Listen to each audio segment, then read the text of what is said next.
The three most important things for any business in order for them to achieve success is, does the business have a plan? Does it have the finances to support that plan? And are the right people in place to deliver the plan? Human resources literally means having the right people in the right place at the right time to achieve the business plan. The power comes from relationships you have. So with the CEO, with the other executives. And if you have really high trust, supportive relationships with people, then any problem can be worked through by good, open, honest discussion, less panic. Managing a global team is complex, but Deal makes it simpler with payroll, HR, IT, and compliance all in one place. That's why over 35,000 businesses trust Deal to hire, pay, and manage teams worldwide. See how Deal works at DEEL.com/NICKDAY. That's deal.com/Nick Deal, your forever people platform.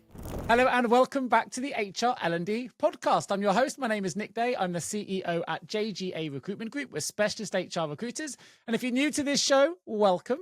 I'm glad to have you here. Please do remember to click that subscribe button, to follow us on YouTube, and to review us if you get a moment on your favorite podcast platform. Now, today I'm joined by Andrea Wareham, someone I've known for over 10 years. And let me just tell you, she is a very highly accomplished CHRO and HR leader. And she's also working now as a non-executive director. So today she's going to bring a wealth of board level experience from the realm of HR and people management to today's conversation. Now, to bring this in, Andrea is the former Chief People Officer at Pret A Manger. She now sits as an NED, which is a non-executive director across multiple organizations. And I'm hoping today she's going to bring a wealth of her deep expertise in people strategy, governance, and transformation into today's episode. So you're in great company. I'm hoping today we're going to explore what it takes to go beyond the realm of CHRO and into the boardroom. I know this is a hot topic and something that a lot of my listeners are really keen to understand. How can we go from HR leader into the boardroom where we can make and really influence real change? So without further ado, Andrea, welcome to the HR L&D Podcast. I'm so happy to finally have you here on the show. How are you feeling?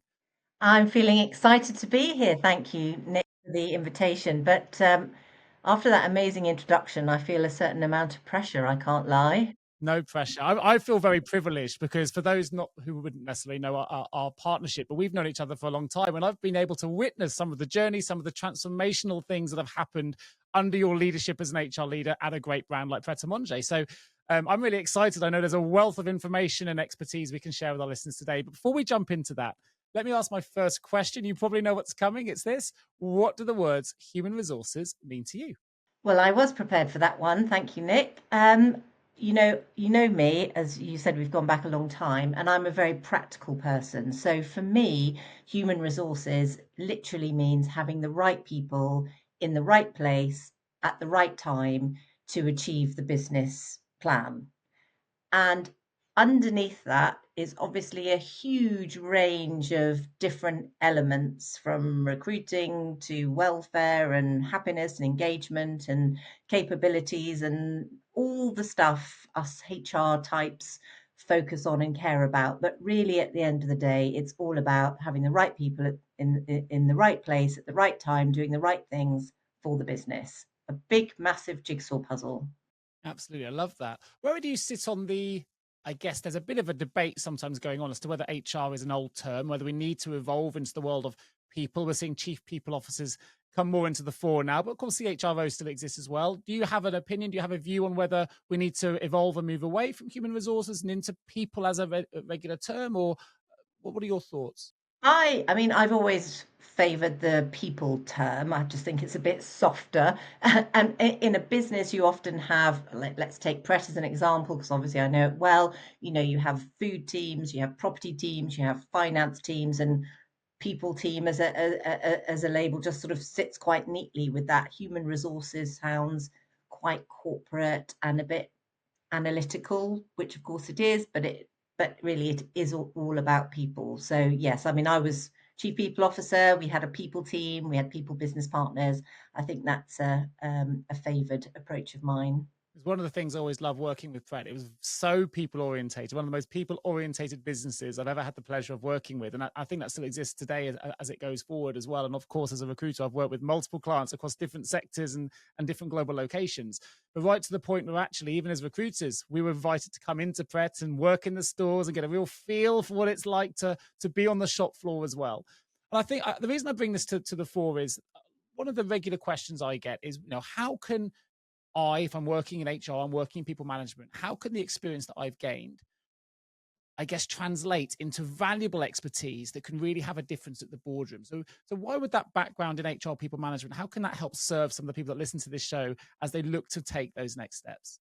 I think anyone with a senior people background should have great confidence in wanting to join, boardroom. Either they're at a senior level in their business and they, hope to join the board as an executive, or, they want to have a portfolio career and be a non-executive. And we should have confidence because at the end of the day, in my humble opinion, the three most important things for any business in order for them to achieve success is, does the business have a plan? Does it have the finances to support that plan? And are the right people in place to deliver the plan? And of course, there are lots of other things, but those are the three most important things. So I've always believed that successful companies should have within themselves as executives, you've got the CEO, the CFO, and the Chief People Officer. And those three working very closely together is what will determine the success of the business. Because if you have those three things, the plan, the financials, and the people in place, you can have the best product in the world, but without those three things in place, it isn't going to go very far. So, and that relates to board teams as well. Every board should have that experience represented on the board, because then you can challenge the organization, ask the right questions, support the executive team in the right way. So, I think we bring very valuable experience. I think as senior people, we're also really good at thinking about the whole business. And when you think about the people function as opposed to other functions, we have to understand the whole business. We think about org design, roles, structures, ways of working, development across the business. We don't think about it just for our team, we think about it for the whole business. So we are very broad business minded, and that really helps us then when we end up on boards ourselves to think much more wider. And I've sat on boards with people who, they may have been a brilliant chief marketing officer or brilliant IT person, fantastic, but their vision is very focused on that element of the business because that's what they've had to focus on. Whereas as those of us who have been in people are just used to thinking about the whole business. So those credentials, I think, really stand us in good stead. I mean, I would add another one. In many of us in our roles as CHROs, chief people officers, we have been that counsel to the chief executive. We've been that person that they can confide in about confidential situations, talk to about senior leadership teams, etc. And I think any good non-executive director has a good relationship with the CEO of the business they're on the board of, and can provide that counsel and advice to them as well. And the companies that I am a non-executive director for are small businesses, so they don't have a senior people person in role. So the CEO is really managing a lot themselves. They don't have that person internally. Now, obviously, I need to be careful not to overstep the mark. I'm a non-exec director. I should do some things and definitely should not do others, but I can be there to provide counsel and support and advice for the CEO as well, which I hope, I think they think is invaluable. So for all those reasons, we belong on boards. We think about the whole business. We've got brilliant experience, and we can support the board and we can support the CEO and the business as a whole. Absolutely right. I think one of the biggest challenges you highlighted there for HR leaders is they're often plate spinning. As you mentioned, you could be dealing with organizational design one minute, maybe you're looking at improving inclusion and belonging the next. Then you're looking at SLT capability, and then you've got to look at recruitment and talent. And sometimes it can be really hard to keep those plates spinning in the air. And I think that's one of the one challenges you mentioned about IT or marketing. Typically, it's a little bit more siloed in the sense that you've got your challenge. Of course, you have different projects that come available, but they stay within that sphere. Whereas in HR, they can be very, very different. And they're kind of often thrust at you from sometimes the exec board or the CEO saying, right, we understand now we're struggling to recruit, or we're losing staff, or, there's an issue here that we need to work on improving our level of inclusivity or a DEI message. And you've got to try and, I think it must be incredibly difficult to plate spin all the time. So when you're always plate spinning, how would you recommend senior people leaders find the space, I guess, to also step back and be able to provide that executive level guidance, support, strategy, and advice, when at the same time, organizationally, you're often under a lot of pressure? Yeah, no, it's a difficult one. And looking back at my career, I probably should have done more to step back. I mean, because when you're in the weeds and you're running, helping to support run a big business, you're just really busy, right? And you need to get things done, and there are deadlines, etc. So, I think none of us step back enough. But how do you do that? I mean, if you have the benefit of having a team, then make sure you have a really good, highly capable team, and develop them and give them responsibility and support them so that they do a brilliant job. Because the more that your team can do for you, the less in the weeds you need to be. So that's number one.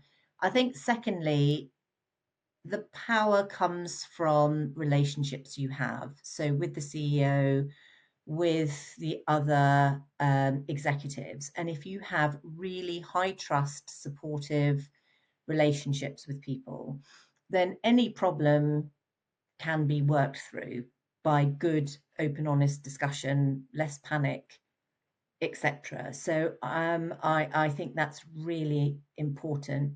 Good relationships are the basis of any senior leader's success, particularly if you work in the people function. And I would spend a lot of time meeting every month each of the execs one-to-one, talking about their teams, but probably 50% of the time talking about themselves and how they are. Because if everyone is feeling trusted and supported and good, then the business just flows that bit easier.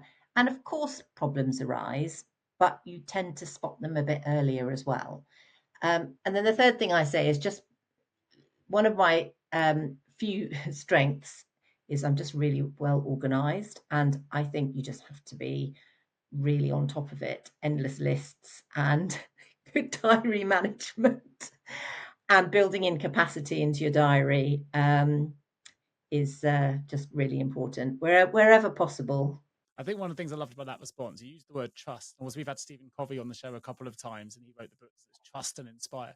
It's funny how when you build enough trust and you have really good trust within your teams, how actually many of the HR challenges almost dissipate. You don't have as much attrition. It's easier to recruit. You feel like there is more belonging because you create that trust. Of course, that starts from the ground up. And I really like that, because I think that's often underestimated, where I know trust is sometimes a word that's overused and thrown around.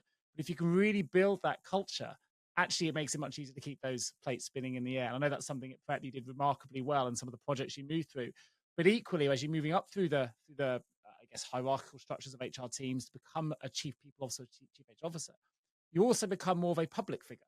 And that comes with a slightly different level of challenge. So how did you, I guess, develop or evolve in terms of your own expertise and experience as you went through those transitions and you became more of a public figure within a major organization? How did that impact you, and how did you start to overcome or learn or discover how to react to those? Yeah, when it comes to you know how your role evolves and becoming more sort of externally facing, I mean, you need some training for that, if I'm honest. And I remember at Pret, the senior leaders a long time ago, but we were provided with media training. It was like half a day. I'm not talking about days and days. And it was just really helpful, because you can be a good senior executive, but there's a bit of a skill in how you present yourself and what you say and don't say and how you get your message across. So I think, ask for some development and support around that. And then what I quickly realized is the importance of really good planning. If you're going to be presenting externally, you need to have your key points really well thought through. We didn't do loads of it at Pret, if I'm honest. We sort of shied away from it a bit because we were very focused on the business and running the business. We didn't want to be the kind of business where, oh, look at us, this is what we do. It just wasn't us really. So you have to be prepared for it. There are times when you have to do it, and you should be prepared for that. But I'm the sort of person, focus on the job, do a brilliant job, and the rest speaks for itself, really, wherever possible. Going back to the trust piece, though, Nick, I mean, honestly, I guess it's more in hindsight that I've really appreciated it. But, the three elements of trust, which is, I trust you if you're really good at what you do, you you do what you say you're going to do, and you care about me. Those three things, if you can tick those boxes as a senior leader, makes life so much easier for everyone. And I think, and it doesn't have to be complicated. You just have to do those three things. Probably making it sound easier than it is in reality, but and making sure that the senior leaders in the business do those three things with their teams and with the internally and externally, that gets you a long way. I think a lot of that also comes with living the values of your organization and being transparent and being authentic as a leader, and all the things that obviously I know Pret were very proud of when you were there, and I'm sure continue to be. Interesting as an observation, I don't know if this has changed, but I do remember when I worked closely with you that you talked about not shouting from the rooftops necessarily in the same way that maybe other organizations did. I don't think Pret have ever run a TV ad for their service. And people don't always realize that. And you wonder, well, how do I know about them? And it is through reputation, it is through word of mouth, and actually good service, good products, rather than someone on a screen telling you go buy the products. And I think I never realized that until someone pointed out to me. I think I've never actually seen an advert because they haven't Well, in been the there. early days, it's not true now because obviously marketing has developed into a highly sophisticated industry in its own right. And nowadays you have to be in marketing, especially digitally and online, etc., to have a presence and respond to people online and all the rest of it. But in the early days, I remember Julian Metcalf, one of the founders of Pret, saying, we don't do marketing. And if a business typically spends, I don't know, let's say 3% of its turnover on marketing, we're not going to do that. I think we had one marketing person, and she was responsible for the sort of posters in the windows and the signage in the shops. But the 3% that would have been spent on marketing was spent on people, because they are our marketeers, really. If customers go in and have a great experience, and the food is well made and it's served with a smile, and the shop feels clean and good and nice, and you're served quickly, that's what will get people coming back. So opening one shop at a time, delivering great operations, putting the money behind delivering that is definitely how Pret grew, probably in the first half of its life. I love that. Maybe I'm a bit old school, but I just love Yeah. that approach. And Yeah, I think it it's, wouldn't, I you think it can't, works. it's more complicated now, a lot more complicated, but Sure. I that think that was different how it, generations look at different things for sure. yeah. Well, I want to talk a little bit about the NED side as well, because we've sort of very briefly touched upon why and the view that an HR leader could have if they're in the boardroom. But obviously, you've come into small organizations that wouldn't have necessarily had an NED with your background in their organizations before. So when you've walked into those boardrooms and started to give that non-executive advice and support, what have you kind of identified that maybe those boards were missing before your involvement, maybe with that people lens? Is there anything there, maybe some commonalities or things, actually, people can really add value very quickly if you come from that HR leadership background, because we see business in this way? Yeah, no, I think a common issue, and I've seen it a few times now, when you don't have a people person or a people lens on that board. So let's take, for example, you're in a board meeting and you're discussing a big change project, I don't know, big IT implementation or change in whatever it might be. And, you know, the presentation is there and you've read the board deck and it talks about, you know, this is what we're doing and this is the timescales and these are the stage gates and this is the cost and this is the ROI and, you know, this is how we're going to do it. And probably, hopefully, a bit about the customer. This is going to be the customer experience. And that's all great, really important stuff. Got to know all of that. But then it sort of stops there. And typically the questions aren't answered, aren't asked on things like, well, that's all great. You know, have you thought about what's your resource allocation behind that? If your existing teams who are running the business are going to be working on that, who's doing their day job? How are you talking about this exciting change? But it's change, it's a bit scary as well internally. How are you bringing everybody in the business with you so they're excited by it and support it? These are the kinds of questions that don't get asked and actually can make or break the success of that piece of work. So that's an example. It's just, you know, those things don't always get asked or thought about if you don't have a people lens on the board. That makes sense. And I think it's really important as well of the role that people leaders can have in storytelling. And as Yeah, you said, taking people on that journey, it's really powerful for that. We're getting people involved and to come with you when you're trying to make those. And as you know, I think nearly every organization now is going through some level of transformation in the world of AI. So it's really important that we get that bit right. I guess a question I'd like to ask then, there's a lot of people listening to this already operating at a chief people level or chief yeah. officer level. They're not necessarily on, working as an NED, or not necessarily doesn't necessarily make them confident to step into a board level role. They are different. You work through HR and you work through the people leadership team. Suddenly you find yourself in this executive spot. Do you think just being a great people leader is enough? Do you think there's some external training people need in order to be able to then be effective at a board level as well? What kind of steps would you recommend they take as they leap from senior people leader, even chief people officer, into a senior either NED or board level position? It's a great question. It is definitely not enough to be able to say, I was a great chief people officer, I was a great chief marketing officer, I was a great, you know, and therefore I should be a non-exec. Your functional expertise comes secondary to your business expertise.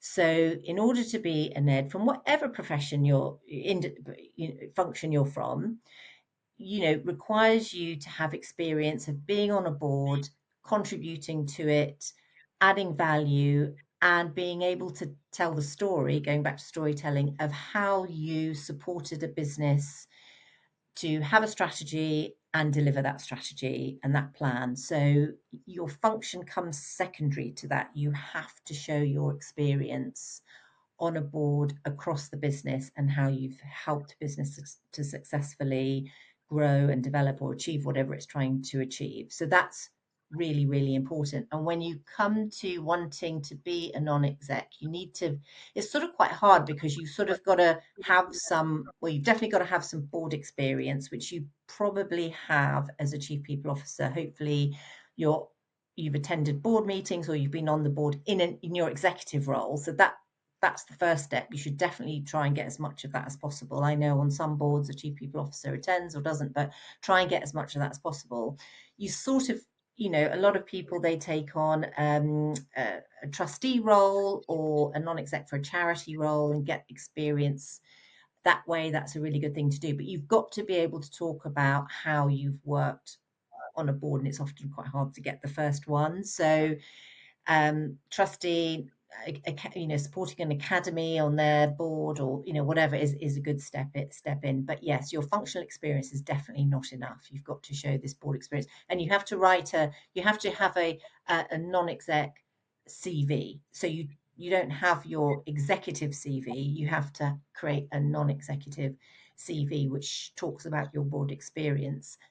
I did do a qualification because I felt that would, I suppose, for confidence, but also, you know, it taught me lots of good things. But part of the qualification was helping with the CV and how you do that. So I think a qualification, there are many different ones out there, are good to have as well, because that's, you know, it's always good to show that you've had the relevant learning plus the experience. Yeah, I think it's great advice. Obviously, I'm slightly biased. I work as a recruiter, but I would always recommend you cater your CV to what it Yeah, is you're aiming to do, right? And absolutely right. Coming from a if you write your CV is just based on your career history, it's not necessarily highlighting what you're going to bring to a board.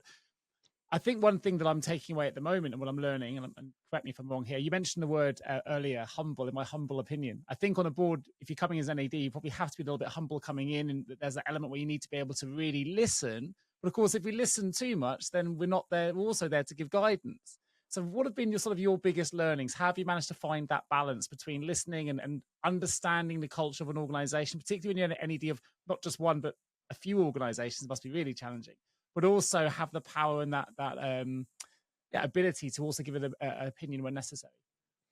Definitely. So, yes, when you first join a board, you definitely have to get under the skin of the business. You have to work out what its business is, how it operates. So, spend a bit of time in the business one way or another.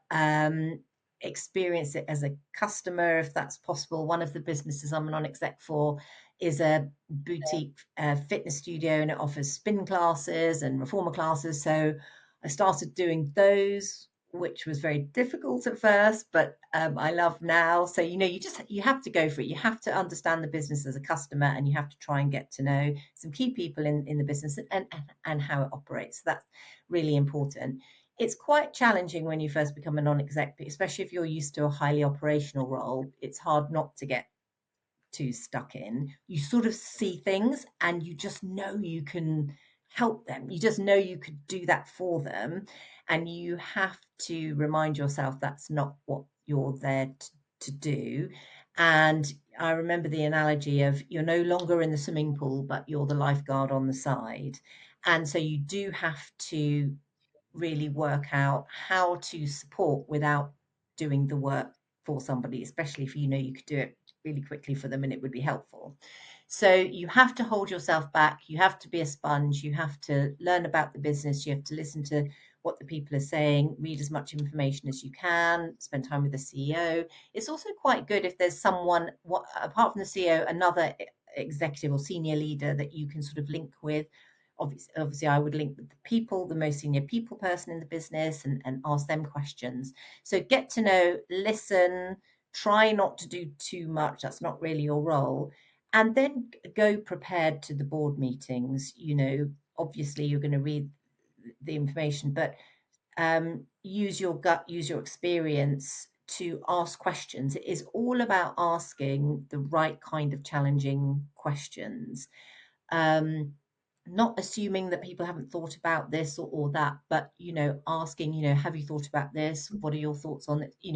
And going prepared to ask a number of those during the meeting. And I was a bit worried at first. I remember thinking, oh, what if I've got nothing to say? And especially when you're on a board with very experienced board members who've been, on boards for sort of 10 years. But you always have something to say. You always spot things, and you must have the confidence to. And at the end of the day, all you're doing is asking questions. You're not really answering the questions. You're asking the questions, and anyone can really do that. Well, I love the idea as well. I mean, what makes us human is we all have opinions, right? And so there's always something we can ask, is whether we're brave enough to air it. But I love that swimming pool. I'm a visual learner, so I can understand that immediately. You're there to give guidance and to support, and sometimes to save if necessary when you see something going wrong. But otherwise, you want to let people swim. If it's going well, keep it flowing. But you're there to step in. For me, that worked quite nicely. Yeah, and I again, just to expand on the analogy, if there's too many people in one lane, or there's a bit of a crowd over there, you can encourage people to sort of move around, but you do have the life ring, and you need to know when to throw that in as well, because in a crisis, the non-execs, that's when you do step in and really help. So you have to be able to do that as well, but you mustn't do that before it's needed. Sure.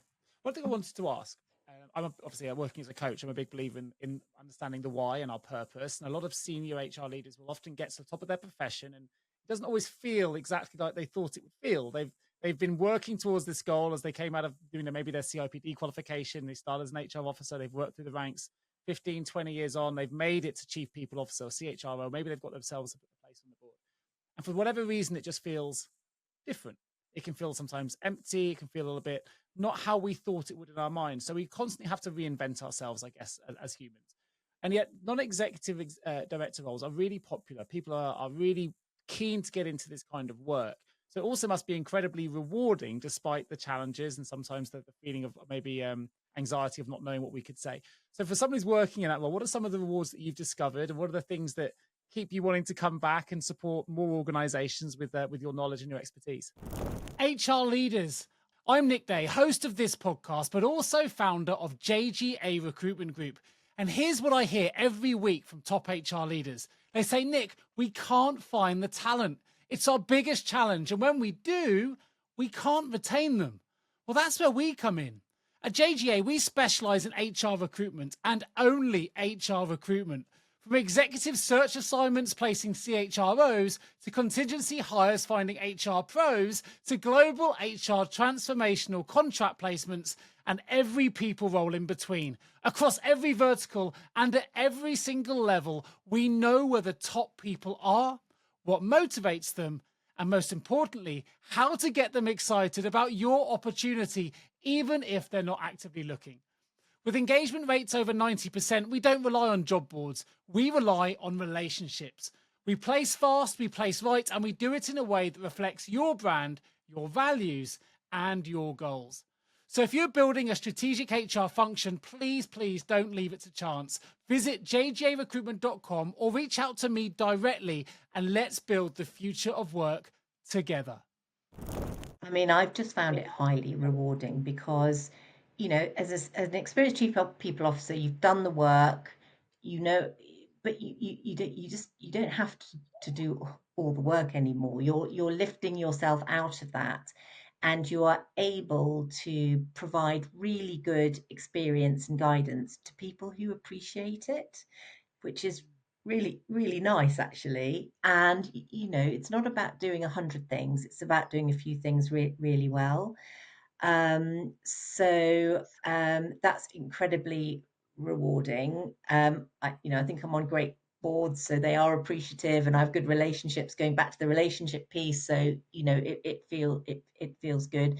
I think it's really important. Go back to the sort of the why, Nick, that you are on a board of a company that you're passionate about, that you believe in, you believe in the growth story, you love the product or the service, it's an industry you're passionate about. It goes for any kind of job, doesn't it? But, it absolutely equally applies to any non-exec role. Yes, you may only just be attending board meetings or once a month or whatever, but very important that you're passionate about the business and that you have a good relationship and you feel that there's good rapport with the CEO, but obviously the chair of the board and the other board members. Because what is very satisfying is when there's a good board meeting and there's a healthy level of challenge.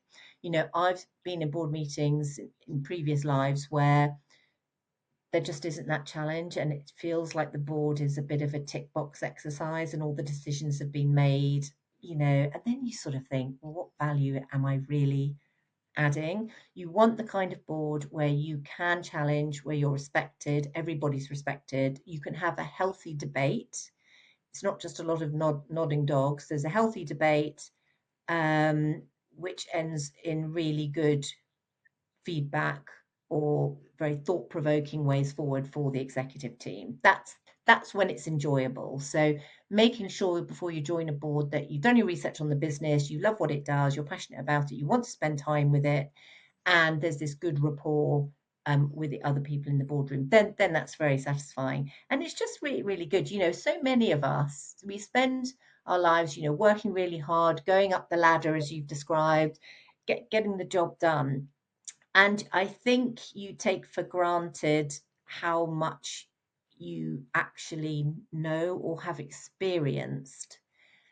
And actually, I suppose it's maybe because I'm working with smaller businesses who are brilliant, full of super smart people. But, sometimes, I say something and I'm like, well, that's sort of probably obvious. And they're just really grateful and it's helpful. And that's just very rewarding. I would say the other rewarding thing about being a non-exec is I'm just learning loads. And I think,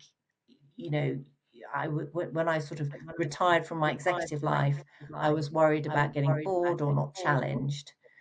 And, I definitely am. So there's lots of personal growth as well. I sit on boards of interesting businesses in different industries, so I'm learning about those, and also on boards with very experienced, as I've said, chairs or non-exec. So I'm learning from those and the questions they're asking and the things they're thinking about. So it's personally very developmental as well.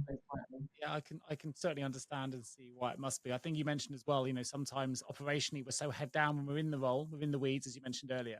Actually, when you work as an ED, you finally have that space almost, and that they say space is the place where miracles occur. So you've got that opportunity to go, actually, all that knowledge I've accumulated, as you mentioned, now I can really take the time to reflect and be more aware of all the things I've achieved and transformations I've worked through, the goods, the bads, where it went well, where it didn't.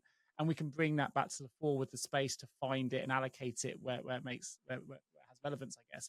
You mentioned the word impact. For people leaders that perhaps aren't working at a boardroom yet, but maybe they're getting a little bit of exposure to it now, maybe they've got a good relationship with the CEO and they want to build on that exposure.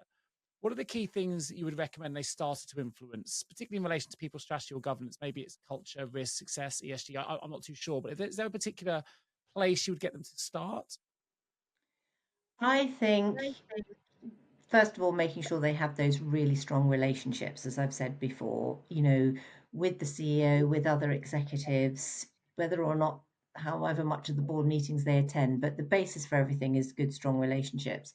Having a really good people strategy, which is not full of all the latest things everybody in HR wants to work on, but is in support of the business strategy. So showing that your people strategy is there in support of what the business is trying to achieve, not just because you fancy working on this or that. That's really, really key. You should only be working on the things that support the business plan. No vanity projects, none of the other nice to dos, but won't have an impact. So it's not really about what you want to work on, it's about what's most needed and will have the biggest impact in the business, really. And then being a really good trusted leader, like we said, having gravitas, having strong interpersonal skills, which I'm sure everybody has, and getting out of your comfort zone. So if you're more of an introvert, try to get up on stage when you have the opportunity at like conferences or whatever, and just putting yourself out there a little bit more, so that you have you have gravitas, you've got a great people plan, and you've got solid relationships. And I think everything flows from there, really. And good KPIs, actually, what I would say, you know always being able to, having, it doesn't have to be 100 KPIs, it might be 5 or 6 or 7 really solid ones that you can talk about and share with the business. There, it sounds easy, it's really hard to get those. um, and the right reporting and sharing them, but have some really good metrics to show that impact is really important. And be good friends with the CFO. We sort of tend to complain about CFOs because they won't give us the money to do the things we want to do. But actually, being really good friends with the CFO and understanding the commercials of the business, and being very commercially savvy as a chief people officer is very important as well. I'm not sure if it's by design, Andrew, or not, but it's interesting that most responses always link into one of those three things you mentioned earlier: plan, finance, or people. Right? Yeah. You always have those KPIs, have that solid plan, work with the finances, which means a good relationship with the CFO. Make sure you've got trust where that involves the people. They're all so important to make those things happen. Is there anything that you've seen from your experience in the boardroom in terms of changes where, because you've come in with a much more people centric perspective, it's actually changed the dynamic of the boardroom? Um, I think, well, I'm relatively new in boardroom, so there hasn't been huge change. There's been a couple of change. Well, there's probably been a couple of changes for the better.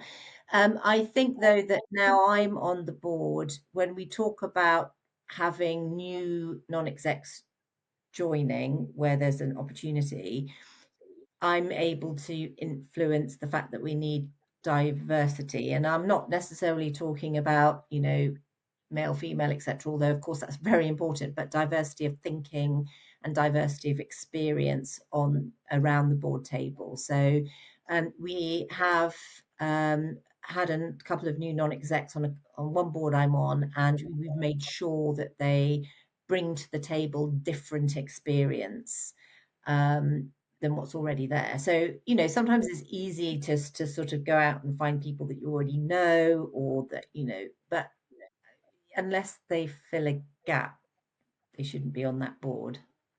Yeah, I can understand that. I mean, even from a recruitment standpoint, often you get organizations that say people, and even I'm sure it happens at ND level, they must have experience of this particular sector in order to be on our board. And I can totally understand the reasons why that would be important. But equally, someone coming from maybe a similar sized organization in a totally different vertical, they can also bring a wealth of experience and different views on something. It stops the views always being homogenized. We get brought up and we learn things within a particular sector that sometimes just mixing it up a little bit, as you say, can really change diversity of thought in the boardroom. Yeah, I and think say, that's for really example, if interesting. there's only one non-exec, which there never really is, but of course they will have to have the very relevant industry experience. But typically there are two or three non-execs as well as other people on the board, shareholders, etc. So you can, they don't all have to come from the same industry. Maybe two need to be from that industry, but one doesn't need to be. They can bring a completely different perspective from, a different service industry or any. I think that's really, really useful.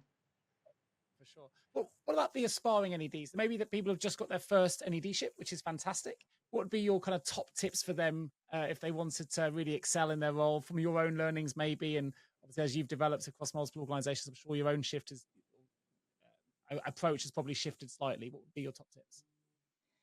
My top tips are be really clear about what you want to do and the kinds of non-exec roles. So you've maybe got your first, but what are your other ones going to be? And you didn't pay me to say this at all, Nick, but you were brilliant because you coached me when I was making that transition from my big executive role into moving to portfolio career, and you really helped me think about what exactly are the types of business I want to work with. What do I want to get out of what I'm doing? Even, how much time do I want to spend working versus doing other things in my life, which is one of the reasons I gave up my big non-exec job.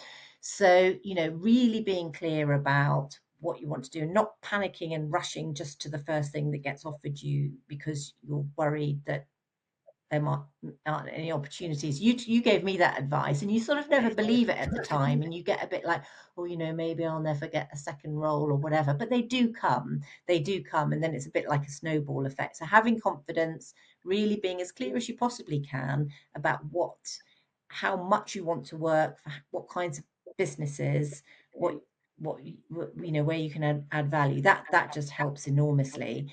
And then we've said it already, but spend time getting to know the people who will be around that board table and the CEO. Is there good chemistry there? That's really important. And then be prepared when you take on a new non-exec role.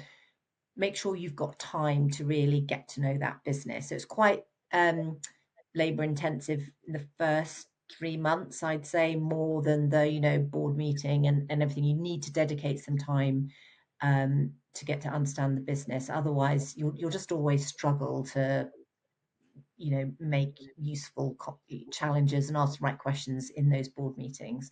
So those are the things I would recommend. Fantastic. Interesting. There's some similarities even with people, in their career searches. Someone's made redundant, for example. I've worked with clients who've said, they want to take the first thing they're offered because you're in that survival mode. You're worried about your finances. You're worried about survival, mortgage, whatever. So we have a tendency to take the first thing that comes. But I'll always say, look, if they've offered you a position, so will others. Sometimes patience is key. You don't want to go into the first thing that comes if it doesn't sit with your values or the commute's too far or whatever it might be. But I totally understand the reasons why people do, of course, because we're in that survival mode. Have there been any kind of misconceptions you've discovered coming in AD? Maybe you had a perception of what it would be like and it was actually totally different, or anything you've heard since you've been working as an NED? I'd say I was told this before, but I guess I experienced it, is that people on this qualification, this program that I did, non-exec, becoming a non-exec, it was helpful because I remember somebody standing up who was an experienced non-exec, and she came to talk to us, and she said, be prepared for having to literally dive in if there is a crisis. And you sort of go, oh yeah, but it won't happen very often, whatever. They sort of happen more than more than more than you think they might. So I won't give the details too much, but there was one crisis, two people fell out basically in one of the companies I supported, and of course, because I was the people person, I was the one that was, the other non-exec said, "Oh, Andrea, you need to step in and help here because you're experienced at sort of mediation, etc." So, of course, I did, but I mean, I'm not joking. It was probably 10 days of full-time work.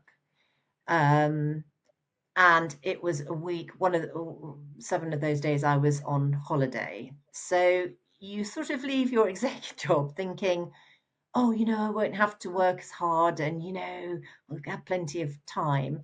And you do definitely on average, but you have to be prepared. And you can't say, oh, sorry, I'm on holiday. I'm not going to do this now. If you are non-exec of a business, you are responsible for making sure that business continues to operate successfully. And when there are serious things that threaten it, you have to dive in. So I think you just have to be prepared for that. It works brilliantly with the lifeguard analogy as well. You have to be prepared to throw the life ring in, right? We're not just there to sit on the sideline and something happens. Yeah, and if somebody can't catch hold of the life ring, you need to jump in and start swimming yourself. Fantastic. So I'm going to open the L&D vault in just a moment. I just want to quickly ask, and there may be nothing else to add here, but with someone who's got so much expertise, who generally has moved and moved with an organization as it's grown internationally as well, the household name. Any particular advice you'd like to leave our HR listeners that, I don't know, if they're trying to get through in their career, any sort of key advice you would give to perhaps an aspiring HR professional coming into the profession who perhaps has aspirations of becoming a CHRO and even a non-executive director in the future? I think two things. First of all, have the confidence that what you are doing is pretty much, as I said at the beginning, along with the finances and the plan, the most important thing. And therefore, sometimes you won't be appreciated, sometimes it's hard work, but whatever impact you can have on the people in that organization and how they feel and how they work will pay off. And what's wonderful about our profession, we're not just doing it for ourselves, but we can make a big difference to individual lives, which is wonderful. So keep at it, even when it gets tough. At the same time, look after yourself as well, because in our profession, you are there for everyone through thick and thin. You're the one people come to for solve problems, when they want to have a moan, when things aren't going well, and you take on a lot of that. So you have to be your own CEO, your chief energy officer, and you have to find ways, however that suits you, to give your mind a break from all of the needs that are requested of you, and look after yourself as well. And it might be that once a week you go and sit in a little coffee shop in the corner, which is your favorite coffee shop, and listen to a Nick's podcast or whatever you do, but just something that gives you energy. You do need to look after yourself as well. Absolutely love it. It's a great way to finish the questions. I used the analogy while we were talking about lifeguards earlier, but make sure you put the life mask on yourself if you're on a plane before you put it on everybody else. Yeah. If you're the single point of failure and you haven't got that there, then everything else will fall else around you. And I think people forget, particularly in human resources, we're so keen to put the life mask on everybody else and not ourselves. And the self-care thing is so important. So it's a really good advice to finish. But let's open the L&D vaults. These are 3 short, sharp questions for you. The first is this: What's one common trait that you've seen in every great CEO that you've had the opportunity to work with? Care. They absolutely care about the people that work for them, and not just their team, but the people at the front line. And it almost transcends into love for them. Love that. Absolutely love that. Be more kind as well. It's one of the biggest things I love, that mantra I like to work by. So I laugh because it's something I say to my team all the time straight away. It's like, be more kind, be more kind. You never know what someone else is going through at any moment. Yeah, we had the 3 B's at Pret. We had be kind, be honest, be generous. and everybody knew that those three things were really important. Question number 2. Has there been a defining moment in your journey where people's strategy changed a board decision? Say that last bit again, Nick. Can you share a defining moment in your journey where people's strategy changed a board decision? People's strategy changed a board decision. Yes, I would say as an example, it might not have changed it overall, but it changed the way it was implemented or launched. I mean, for example, at Pret, we went through massive digital transformation pretty much at the same time as COVID, actually. And it was really important because we were bringing in lots, bringing a lot of new technology for our teams to use. We couldn't do it as quickly as maybe the board would have liked, because otherwise we wouldn't have taken the teams with us. So more in the end, more budget was given to sharing the story of the change and taking people with us on the change, and a lot more investment was given to make sure that that went really, really well. So it didn't change what we were doing, but it changed how it was done. And definitely more budget was given to make sure it was successful from a people point of view. And I think that that's just really important. I think it's a fantastic example. I think for those listening to this, let's make sure if you're going through some kind of transformation that you fight for that budget to make sure you take the people with you. And I think maybe that's one of the elements that's overlooked. And last, a little bit of fun. If you could, I guess, describe or summarize your people leadership journey as a song, a book, or a movie, what would it be? A song. Oh, I don't want to be cheesy here. I mean, honestly, just that very cheesy song, the happy song, because listen, there have been really tough times and challenges, but I am so grateful for the experience I've had and the great people that I've worked with, what I've learned, and just the experiences I've had. I feel this is so morbid, isn't it? But when you come to the end of your life, hopefully many years away, I will look back and think I've had a life well lived because of the experiences I have had in my profession, and I wouldn't have wanted to do anything else. What a fantastic way to finish the show. I love that. Bruno Mars will be very happy as well. Listen, thank you so much for joining me today on the HR L&D podcast. And thanks also for shedding a light on why HR isn't just a support function, how it can really impact in the boardroom, but also how to help our listeners to take the necessary steps to prepare themselves if they want to take that next step into a non-executive director role. Thank you for sharing your plan by design, which starts with plan, finance, and people, and making sure we get those three things lined up, and also how that all kind of, I guess, is wrapped around the element of trust. And I think that's really, really important. I think as we're moving into a future that's going to be shaped by complexity, AI, constant change, which is the only constant we know anyway, I think HR leaders have a real opportunity now to guide culture, performance, governance, and hopefully they have an opportunity to do that in the boardroom. So, Andrea, thank you so much for joining me on the show. I've been so happy to have you here finally. I've been knowing you for so long, and for having witnessed a lot of your journey as well. So thank you ever so much for giving up your time. For those that have listened to the show, please remember to subscribe. Please share this with your HR colleagues and friends. If you have a colleague who's keen to make that next step, please share this episode. Maybe it can help them on their journey as well. Until next time, I've been your host. My name is Nick Day, and Andrea Wareham, thank you for joining me on the HR L&D podcast. Thank you. Global teams are more connected than ever, but managing payroll, HR, and IT can still feel fragmented. Deal simplifies global work with one platform that keeps everything running smoothly. No compliance guesswork, no third-party payroll, just seamless operations backed by 24/7 expert support. That's why over 35,000 companies trust Deal to handle their global workforce. Visit deal.com/nickday to see how Deal can help. That's DEEL.com/NICKDAY. Deal, your forever people platform.